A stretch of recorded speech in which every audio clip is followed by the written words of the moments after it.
Whole Story Quest Audiobooks presents Murder by the River Usk by Pippa McCathie, narrated by Rebecca Travers.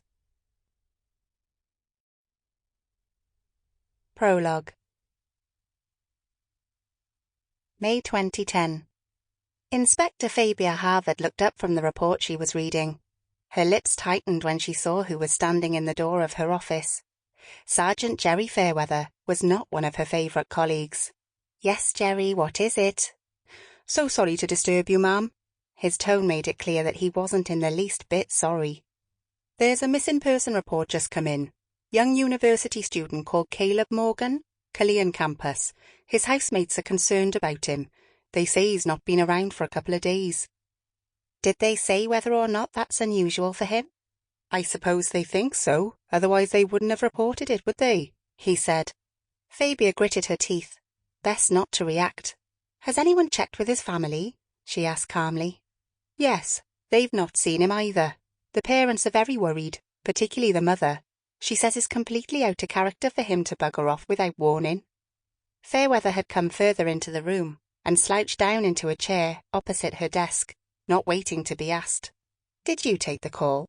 she asked. "No, that new chap did, the posh one." She knew exactly who he meant, but she wasn't going to admit it. "The posh one?" she asked, eyebrows raised. "Sergeant Lambert." She'd been right. "Well, send him in then." Fairweather muttered something about not being an errand boy, but Fabia ignored it as he pushed his chair back and left the room. She sighed. He was such a pain, always bordering on insolent, but rarely so bad that she could pick him up on it, without seeming oversensitive. He was just the type to complain that she wasn't up to the job because she was a woman. Sometimes she wished he would really overstep the mark, then she'd have something concrete to deal with. There was a knock on her door, and when she called, "Come in," a tall, slim man in his late 20s came into the room. His dark hair a little longer than the norm, clear blue eyes, and fine features made him stand out amongst his colleagues. Fabia thought he looked more like an academic than a police officer, but she'd been told by his previous boss, he'd come to Newport from the Divid Powers Force, that he was sharp as a tack and very talented. A university graduate who'd been fast-tracked but had definitely earned his promotion. It wouldn't surprise her if Jerry Fairweather felt as much scorn for Sergeant Lambert as he did for her. She'd have to keep an eye on that, she thought wearily. "You wanted me, ma'am?" "Yes, sit down, Sergeant."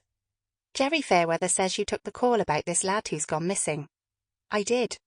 He took a notebook from his pocket and flipped it open. Sample complete. Ready to continue?